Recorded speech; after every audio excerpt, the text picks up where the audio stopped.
هو قربت النتايج وأنا بالامتحانات ما قاري، ويمكن راح أحسب أبوي يقتلني. شو أسوي بهاي الحالة يا الله؟ ألك يا رب العالمين، بعد ألك يا الله. يا أبوي يا أبوي احمد ربك وشكرا ما تطلع راسي، شو طلعت راسي أبغى الخير زمانه أكسر على راسك يا ابن الجواد. لا تتدلع يا أبوي، لا أبوي شديك ناجح وناجح وعلي ناجح والدرجات. نشوف والله حبيبي. شلون تعال لا شرايط بس يوم طالب منك فلوس روح شوارع المجلس.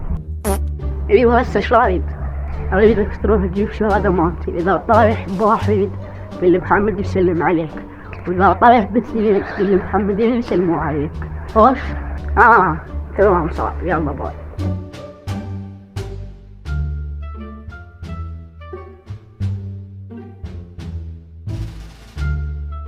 راح سوي بشر ولك شبشر أمة محمد كلها تسلم عليك، ولك اجت والله جوابها اليوم أصمت أبوك تعالي.